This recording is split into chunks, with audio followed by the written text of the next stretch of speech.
Assalamualaikum warahmatullahi wabarakatuh. Perkenalkan nama saya Salsabila Ramadhani dengan NIM 225111018. Jadi di sini saya akan menjelaskan tentang hubungan pengguna jalan terhadap kecelakaan atau keselamatan lalu lintas. Di pembahasannya itu ada proses publikasi, yang kedua latar belakang, dan ketiga penjelasan penulis dan sebuah publikasi. Latar belakangnya, kecelakaan lalu lintas menjadi masalah kesehatan dunia. Angka kecelakaan lalu lintas setiap tahun mengalami peningkatan, dan kecelakaan lalu lintas di Indonesia dinilai oleh WHO sebagai pembunuh terbesar ketiga setelah penyakit jantung koroner dan tuberkulosis atau TBC. Biasanya kecelakaan paling banyak itu sepeda motor, termasuk siswa SMP, karena kan siswa SMP belum memiliki SIM, juga di bawah 17 tahun.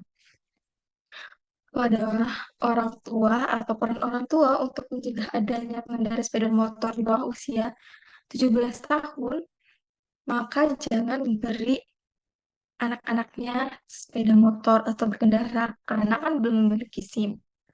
Nah, terus juga ada faktor penyebab kecelakaan. Faktor penyebab utama berdasarkan hal yang simetris yaitu faktor manusia, kedua lingkungan, dan ketiga kendaraan. Nah, kecelakaan lalu lintas merupakan salah satu masalah kesehatan yang tergolong tidak menular. Dampak negatif kecelakaan itu secara materi, kesakitan, dan kematian. Jumlah kecelakaan lalu lintas di Indonesia mengalami peningkatan setiap tahunnya. Terus kendaraan sepeda motor memiliki angka paling tinggi dalam kecelakaan lalu lintas. Kecelakaan lalu lintas memiliki tiga faktor, yaitu manusia, lingkungan, dan kendaraan. Nah, misalkan lalu lintas, itu pengendara sepeda motor dan pejalan kaki merupakan dua kelompok dengan risiko tertinggi mengalami cedera dan kematian akibat kecelakaan lalu lintas. Pengendara sepeda motor menyumbang persentase terbesar sebagai kelompok yang mengalami kematian terkait lalu lintas.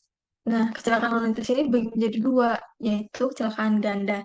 Kecelakaan ganda ini biasanya melibatkan dua kendaraan atau satu kendaraan dan jalan kaki yang mengalami kecelakaan di waktu bersamaan. Contohnya kayak ada orang mau nyebrang, tapi di sisi arah lain itu tuh ada pengendara sepeda motor dengan kecepatan tinggi. Maka bisa mengakibatkan kecelakaan.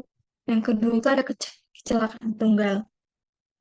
Kecelakaan tunggal ini biasanya melibatkan satu kendaraan seperti tergelincir akibat jalan licin, terus menabrak pohon, dan terguling akibat ban pecah.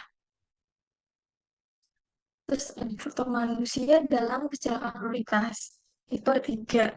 Yang satu mengendarai dengan keadaan ngantuk. Yang kedua mengendarai tidak memakai helm dan sabuk. Yang ketiga mengendarai dengan kecepatan tinggi. Nah, tiga ini merupakan faktor manusia dalam kecelakaan lalu lintas.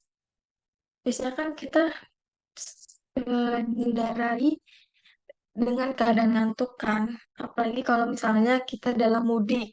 Itu kan biasanya berjam-jam tuh. Apalagi kalau misalnya mudiknya nyampe tengah malam di jalan biasa dibiasakan kalau ngantuk itu tuh berhenti di rest area. Terus juga dibiasakan memakai helm atau sabuk pengaman. Dibiasakan juga mengendarai dengan kecepatan biasa atau standar, jangan dengan kecepatan tinggi. Biasanya itu kalau dengan kecepatan tinggi kita tuh sulit mengatur atau untuk menjaga kendali. Nah, di sini juga ada pematuhan terhadap peraturan lalu lintas. Pematuhan terhadap peraturan lalu lintas adalah faktor penting dalam menjaga keselamatan di jalan raya.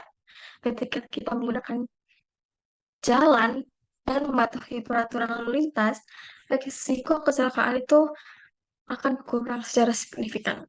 Ketika pengguna jalan mengikuti peraturan lalu lintas, seperti batas kecepatan, sinyal lalu lintas, atau aturan lainnya, maka tingkat kecelakaan akan berkurang. Nah, biasanya kan kita juga melanggar ya peraturan lalu lintas, seperti menerobos lampu merah. Kalau misalnya kita menerobos lampu merah, terus di arah lain ada pengendara dengan kecepatan tinggi, maka itu akan terjadinya kecelakaan. Karena kan dari arah lain itu dengan kecepatan tinggi dan lampu hijau ya, sedangkan kita diterobos lampu merah. Itu nggak boleh ya. Nah, kesimpulannya, hubungan antar perilaku pengguna jalan dan kecelakaan serta keselamatan lalu lintas itu tuh sangat penting. Perilaku pengguna jalan seperti pematuhan terhadap peraturan lalu lintas, penggunaan keselamatan, kesadaran dan kewaspadaan, serta menghindari pengaruh hal negatif seperti alkohol dan obat-obatan memiliki dampak signifikan pada tingkat kecelakaan dan keselamatan jalan. Thank you.